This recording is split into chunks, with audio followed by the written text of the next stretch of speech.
Olá, Alexandre, é um prazer ter você aqui com a gente na Bradesco Esportes FM.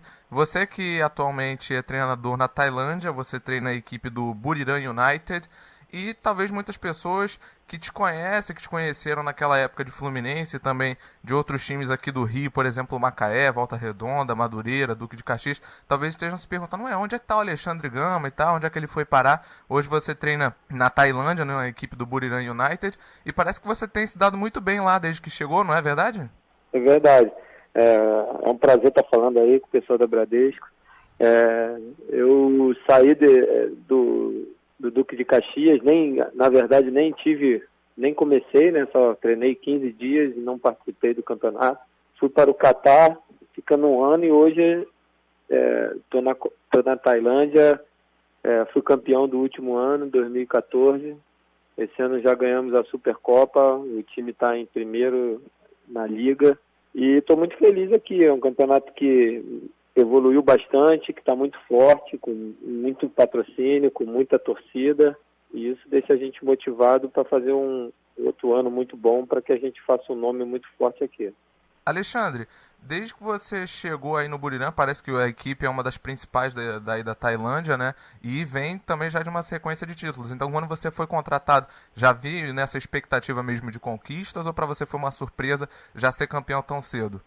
Não, quando me contrataram, o time estava em nono lugar, né, no campeonato.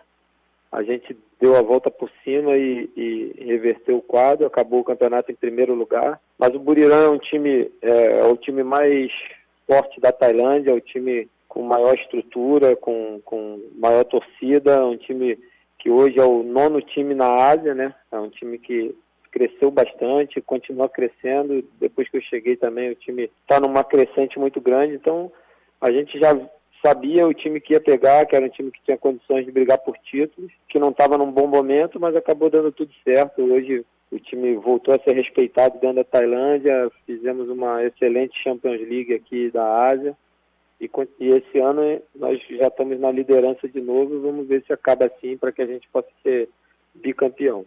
E deixa eu te perguntar agora em relação justamente à Liga dos Campeões da Ásia. Como é que funciona aí? Parece que o Buriram conseguiu uma boa qualificação, uma boa classificação, empatou no número de pontos, teve mais saldo de gols, mas mesmo assim não se classificou. Explica pra gente, por favor, como é que funciona o esquema aí. Na verdade a gente fez mais números de gols, a gente teve o maior saldo, né? Fez pontos iguais ao Gambosaka e ao Seonan da Coreia, só que no confronto aqui pela Ásia, você quando fica três times na mesma colocação, mesmo número de pontos, eles botam como se fosse o confronto direto entre os três times, né? Então nós empatamos com os japoneses e perdemos um jogo, ganhamos do coreano um jogo e empatamos um jogo, perdemos o outro. Então aí nós ficamos iguais aos coreanos em termos de pontos, né? Uma vitória para cada lado, só que aí prevalece o país mais forte na Ásia, que tem uma estrutura de futebol melhor, já está um pouco na frente, e aí a Tailândia, como agora que está começando a ficar forte aqui, acabou perdendo a vaga por esse critério. Isso que eu ia te perguntar também, como é que tá o futebol na Tailândia atualmente? Porque você chegou agora em 2014, você teve algumas outras experiências também no futebol asiático, então você deve conhecer um pouco melhor em comparação a outros países. Como é que hoje a gente encontra o futebol na Tailândia? É um dos esportes principais, ainda está crescendo? Como é que os tailandeses encaram o futebol?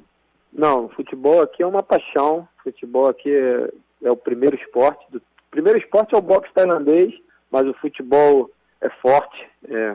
Assim, todos os jogos do meu time são 35 mil pessoas, casa cheia no nosso estádio. Quando joga fora com os outros times, a maioria, todos os estádios são quase com lotação, quase completo de pessoas vendo. Um campeonato que a partir de 2009 começou a ser profissional, né, que não era, e o campeonato vem crescendo ano a ano. Pelo que falo, eu já estou aqui há 2 anos, vou para o segundo ano, já está bastante forte. Hoje a Tailândia já consegue jogar de igual para igual, até vezes melhor, com países mais tradicionais aqui da Ásia. Então, os times estão contratando, os times têm estrutura muito boa, O futebol veio para ficar e o povo tailandês abraçou, gosta, acompanha. Então, acredito que a Tailândia, já com mais uns 3, 4 anos aí, vai ser uma potência aqui na Ásia. E quando a gente fala em futebol asiático, eu acho que hoje em dia, aqui pelo menos no Brasil, a gente pensa muito no caso do Japão, porque tem uma certa tradição, teve muita questão em relação ao Zico, e talvez na China, porque é um mercado que tem crescido muito, inclusive é uma coisa que eu até ia te perguntar, porque parece que agora a gente vai ter 2 técnicos brasileiros no mercado chinês. A gente já tem o Cuca e agora o Filipão, que fechou com o Guangzhou Evergrande. Lógico que assim, a Tailândia e a China, apesar da proximidade, não são exatamente o mesmo mercado, mas o mercado asiático, de uma forma geral, você tem notado esse crescimento também ao redor do mundo? Você acha que o futebol na Ásia pode crescer a ponto de um dia, quem sabe, disputar com as principais potências de outros continentes? Olha, eu acredito muito no mercado da Ásia, entendeu? É um mercado muito forte, mas ainda falta bastante para poder disputar uma Copa do Mundo de igual para igual, qualquer seleção aqui, com as seleções da Europa, as seleções da América do Sul. Ainda falta bastante coisa, ainda precisa muito tempo, mas são campeonatos com grande apelo de público, com grandes patrocinadores, entendeu? Que está crescendo, que hoje eles têm ciência disso. O importante hoje a Tailândia é se classificar para a Olimpíada, tentar uma melhor classificação para a próxima Copa, entendeu? Que na última nem foi para a parte final de qualificação para a Copa do Mundo. Então, são degraus que os países asiáticos estão conquistando, estão fazendo. A Tailândia eu tenho acompanhado mais forte agora aqui. Ela tem uma boa seleção olímpica, é uma seleção que tem tudo para ir para a Olimpíada. Vai ser uma potência na Ásia, mas ainda em termos de Copa do Mundo, isso ainda vai demorar bastante. Mas quem sabe, né? Eles estão investindo, todos os times fizeram grandes academias, né? Aqui as academias são onde são a base, né? Todos os times foram obrigados a fazer academias com todas as estruturas possíveis. Meu time tem uma muito boa, então acredito que isso vai trazer benefícios para o futebol tailandês e isso a AFC, né, que comanda aqui na Ásia, praticamente obrigou aos países, os times que jogam a Champions League, ter essa academia. Então acredito que eles vão aumentar o nível, vão poder brigar, mas ainda um pouco abaixo, mas para eles já é bastante. No Buriram, seu time, né, a maior parte do elenco é composto por jogadores tailandeses, mas o que eu estava vendo aqui, parece que no seu elenco você também trabalha com 2 brasileiros, que é o Gilberto Macena e o Diogo, que é ex-Portuguesa e Palmeiras, é até um pouco mais conhecido aqui dentro do futebol brasileiro. Como é que é para você ter esses brasileiros no elenco? Isso ajuda um pouco na adaptação? E como é que está sendo para você e para eles também essa história? Vocês se adaptaram legal à língua, à cultura? Como é que está sendo a adaptação de vocês ao país? Não, para mim é muito legal poder trabalhar com brasileiros. Eu, quando cheguei aqui, a maioria dos meus jogadores no meu primeiro ano eram espanhóis, né? Eu tinha espanhóis e thai. Depois os espanhóis saíram, a gente optou por trazer o Diogo, que nós já conhecíamos, já acompanhado do Brasil. A gente também trouxe o Macena, né, que é um jogador que fez bastante sucesso aqui na China, entendeu? Um jogador que joga bastante tempo fora do Brasil. Agora acabamos de contratar o Janderson, um outro atacante que estava brasileiro também, que estava indo muito bem na Arábia Saudita. Ele já chega agora para o nosso segundo turno aqui. Depois, quando abrir a janela, ele já começa a participar. A gente tem o André Tunês, que é o zagueiro que hoje está disputando a Copa América, vai disputar a Copa América pela Venezuela. Temos o Ko So-ki, que é o jogador da seleção coreana, da sul-coreana.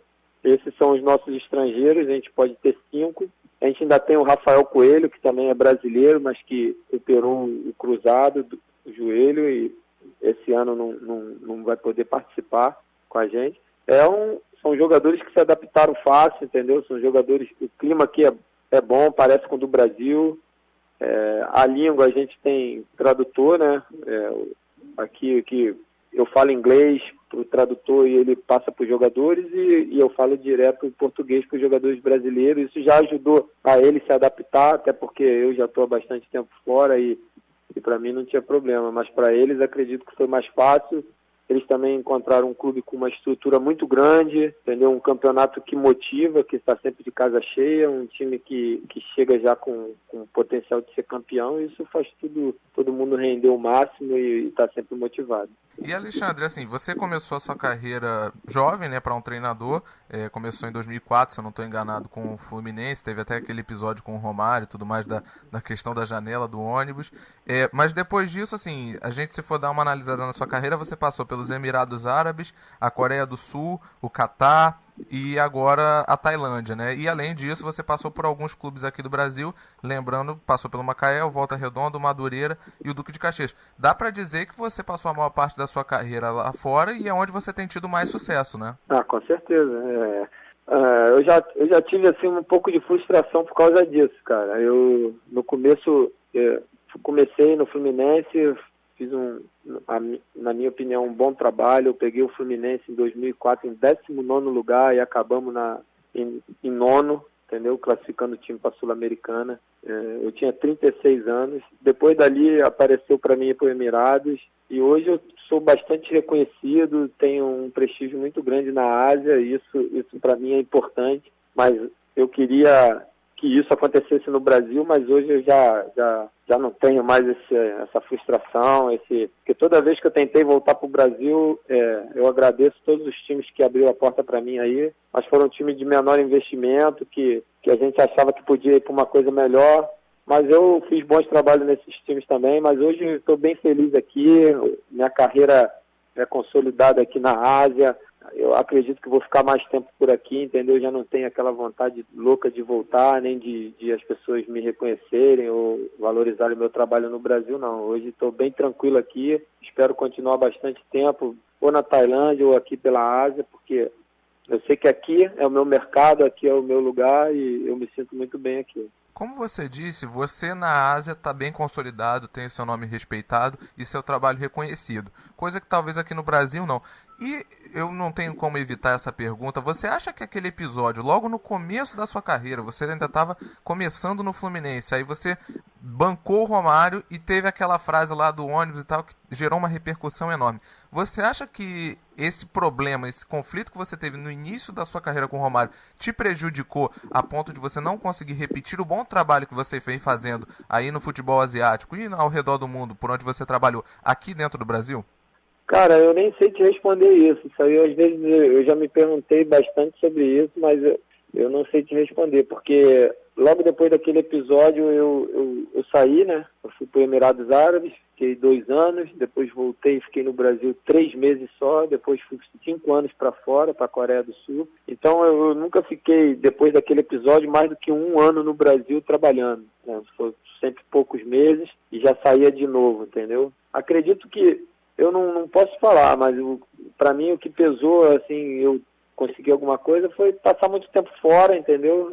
Não ter feito o meu nome antes no Brasil e saído depois, não. As pessoas me conheciam, mas não cheguei a fortalecer meu nome totalmente para poder sair e voltar com o mesmo prestígio. Então eu saí, quando eu tento voltar, as pessoas sempre dizem que o meu trabalho é muito bom fora, o currículo é excelente, mas muito tempo não sabem como eu trabalho, não tem me acompanhado, então isso pesa um pouco. Então eu desisti de pensar ou imaginar que aquilo tenha me atrapalhado ou não, eu não sei responder. Isso aí é uma coisa difícil de falar, mas não foi um negócio legal, não era o que a gente queria, tanto para mim como para ele, entendeu? A gente já voltou a se falar, já se dá muito bem. Não temos mais contato, até porque eu moro fora já há bastante tempo e ele hoje é um político aí que está fazendo um bom trabalho, mas aquilo passou, aquilo foi bom para dar experiência, para fortalecer, então tudo que vem eu levo como positivo para que a gente possa evoluir.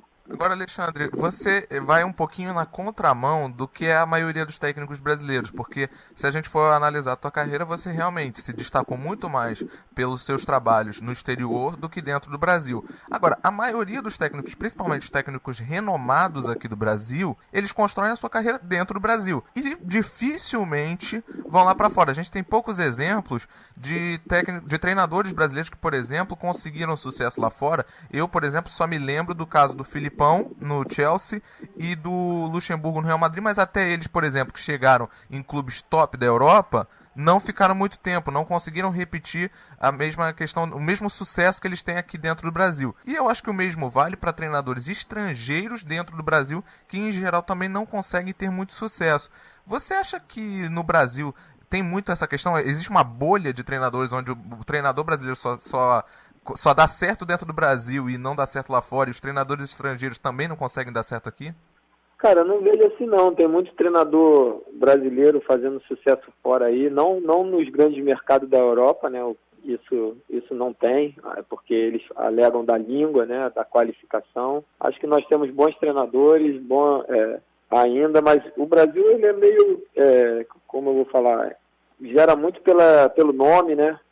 A procura do treinador é sempre pelo nome, nunca pelo trabalho, nunca pela consistência de trabalho ano a ano. E aqui fora já é diferente, né? Aqui fora eles procuram, principalmente aqui na Ásia, onde eu trabalho, eles procuram o trabalho que você fez, o que você vem fazendo nos anos, entendeu? Então, isso para mim facilitou. Eu falo inglês, isso também abriu as portas para mim aqui. Muitos desses brasileiros que você citou não falam outra língua, isso dificulta trabalhar fora. Tem vários fatores, mas o principal eu acho que a nossa classe no Brasil devia ser mais unida, entendeu? Trabalhar juntos, os treinadores trocar experiência, ter uma qualificação melhor. Hoje se cobra muito aqui carteiras nível A, B, C, Pro, entendeu? Que o Brasil ainda é o país do futebol, mas ainda não qualifica o treinador assim, entendeu? Graças a Deus eu já tenho a minha, mas consegui aqui, entendeu? Então, são coisas que a gente vai ficando para trás, perde espaço às vezes na Europa, porque para trabalhar na Europa você tem que ter o nível Pro para trabalhar nos times top. Se você for perguntar no Brasil, acho que poucos brasileiros devem ter, ou quase nenhum. A gente tem que fazer uma pesquisa. Então isso tudo atrapalha, isso tudo vai diminuindo. Também a nossa seleção não indo bem, ou fazendo o que aconteceu na Copa, nós vamos perdendo o nosso prestígio. Mas alguns aqui, não só eu, mas outros que trabalham aqui pela Ásia, estão fazendo um bom trabalho. O Nelson faz um bom trabalho no Japão, o Paulo Autori está fazendo um bom trabalho no Japão, eu estou fazendo aqui na Tailândia, entendeu? E a gente vai tentando reforçar o nome do Brasil e a gente indo bem, vai chegando mais brasileiros para trabalhar, e isso é muito importante. Sim, agora deixa eu te perguntar, continuando nesse assunto, você citou alguns nomes de alguns treinadores brasileiros que têm conseguido fazer um bom trabalho, por exemplo, no mercado asiático, e você é um deles. Agora, por que você citou, por exemplo, uma das dificuldades que seria a língua? Agora, eu imagino, por exemplo, que línguas de países asiáticos sejam até um pouco mais complicadas para um brasileiro do que, por exemplo, o inglês, ou o francês, ou o espanhol, que são línguas um pouco mais próximas do português. Agora, eu queria saber para você, por que isso acontece? Por que, por exemplo, na Europa, num grande mercado da Europa, isso não dá certo, geralmente, né? E no caso, por exemplo, do mercado asiático, a gente tem bons exemplos de treinadores brasileiros que conseguem ter sucesso. Então, na verdade, aqui na Ásia as línguas são bem complicadas, mas você sempre tem o tradutor que fala inglês, né? Você traduz e ele traduz para a língua local. Na Europa, o grande problema do treinador brasileiro não trabalhar lá, pelo menos já participei de alguns fóruns, de alguns congressos aqui na Ásia ou fora, o que sempre vem à tona é não ter a qualificação, entendeu? Por exemplo, o treinador europeu, ele tem a licença da UEFA, A, B, C, 1, 2, 3, Pro, entendeu? Isso, se você não tiver no Brasil, qualquer pessoa hoje tira um curso de treinador, tem a mesma carteira que eu tenho, entendeu? E tem a mesma carteira que o Muricy, que já está há um tempão, tem a mesma carteira que o Vanderlei.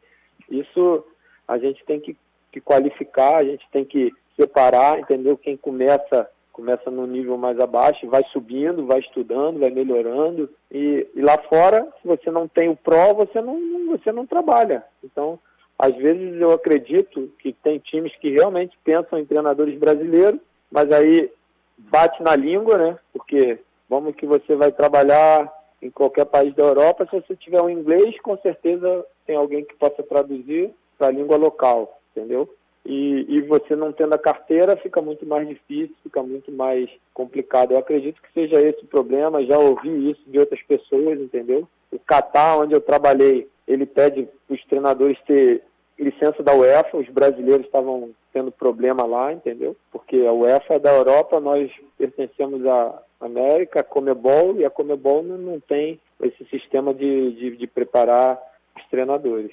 Agora, você citou o Catar, você treinou, né, um time do Catar agora em 2014, e é uma curiosidade que eu tenho, porque a gente ouve muitas vezes alguns jogadores brasileiros que jogaram lá e agora estão de volta e tal, que reclamam que, por exemplo, lá o ritmo é um pouco diferente, os treinamentos não são com a mesma intensidade, o público realmente geralmente não vai com tanta frequência como geralmente é em grandes outros polos do futebol mundial. Eu queria saber, você que teve essa experiência no Catar, se você pensa dessa forma também, se falta um pouco dessa seriedade, não obviamente na questão do profissionalismo, mas talvez que o calor atrapalhe. Como é que é o ritmo de treinamento, você que foi treinador lá?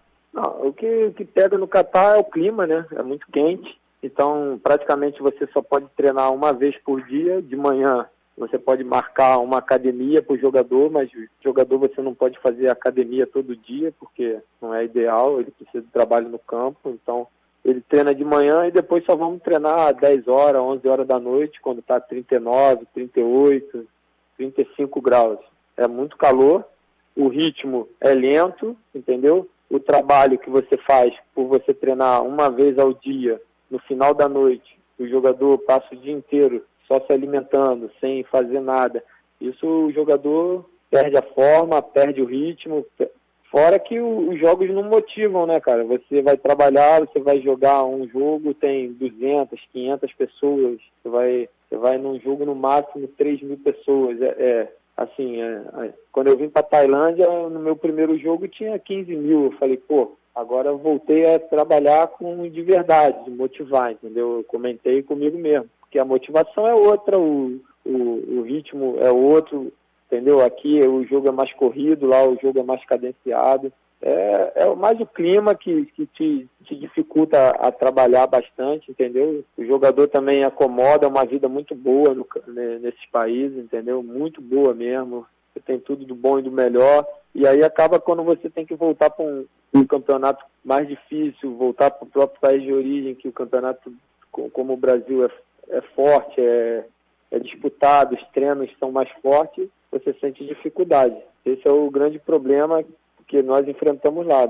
Nós queremos trabalhar, mas não tem como, porque o clima não ajuda, entendeu? Não tem como você levar o jogador para ficar num 55 graus no sol de manhã. O árabe não gosta de pegar sol, entendeu? Ele não vai querer, vai ter problema, o jogador, e também não faz bem. Gama, pra gente fechar aqui, em 2009 e 2010 você fez um bom trabalho no time da Coreia do Sul e isso te fez ser chamado para também ser auxiliar técnico na seleção nacional da Coreia do Sul na época, acho que em 2011, se eu não estou enganado. Inclusive, o time chegou em terceiro lugar na Copa da Ásia. Você nutre esse sonho de um dia ser treinador de uma seleção nacional? Você tem essa expectativa de um dia treinar uma seleção, possivelmente, talvez, numa Copa do Mundo?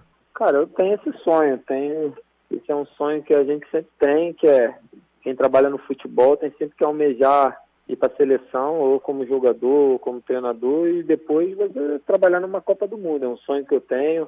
Eu ia ter essa chance na seleção da Coreia do Sul de ir numa Copa do Mundo, apesar de ir como auxiliar técnico. Eu fiz um trabalho muito bom no Guianã e isso me fez eles me convidarem, porque ia ter uma renovação na seleção e eu tinha feito um time muito novo que praticamente disputou quase tudo na Coreia, entendeu? Com jogadores novos. E isso fez eles enxergarem em mim uma possibilidade de ajudar na renovação da seleção. Fui chamado para trabalhar junto com o treinador coreano, entendeu? Apesar de ser auxiliar, eu tinha total liberdade para fazer como fosse o treinador principal, ele me dava essa liberdade, ele não colocava essa diferença, entendeu? Foi um trabalho muito bom, eu teria a oportunidade de ir para a Copa, acabou dando um problema lá, até com esse próprio treinador, e que nós não conseguimos chegar até a Copa do Mundo, não por resultados, os resultados eram muito bons, nós éramos o primeiro das eliminatórias no nosso grupo, mas problema político dentro da federação, que fez a gente sair, e acabou um sonho meu, mas Com certeza, acho que aqui na Ásia ainda já tive convite de ir para outras seleções, mas são seleções que, para ser o treinador principal, que não teriam força para disputar, para fazer alguma coisa muito boa. Eu preferi ficar em time mesmo, mas acredito que uma hora vai aparecer essa oportunidade e quem sabe eu vou realizar esse sonho de treinar uma seleção de novo, que é muito bom, e tentar levar uma seleção da Ásia aqui para uma Copa do Mundo.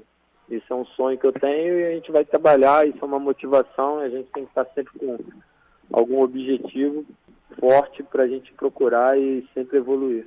E você tem alguma preferida? Cara, não tenho. A gente sabe que na Ásia tem as seleções muito fortes, mas eu gosto dos trabalhos mais difíceis. Então, com certeza uma que já não tem uma história que está crescendo bastante, mas que não tem história. Que a gente possa ser o primeiro, que o trabalho fique marcado no país. Isso é importante. Muito bacana. Gama, queria te agradecer, viu, aqui pela sua entrevista. Muito bacana a gente poder falar um pouco sobre o futebol na Tailândia, que talvez não seja tão conhecido aqui pelo povo brasileiro. Saber um pouquinho mais do teu trabalho, que realmente está sendo reconhecido na Ásia, mas talvez falte um pouco desse reconhecimento aqui no Brasil. Então, foi muito legal ter te dado esse espaço para você poder falar um pouco sobre a sua carreira e muito bacana para a gente saber também um pouco sobre você, tá? Então, eu queria te agradecer por ter falado aqui com a gente e sempre que você quiser, você é muito bem-vindo aqui na Bradesco Esportes FM. Eu que agradeço aí a oportunidade, como você falou, de estar podendo botar meu nome de novo aí, para as pessoas lembrarem e eu poder ter o espaço de falar a Bradesco Esportes por essa oportunidade. Forte abraço para todos aí.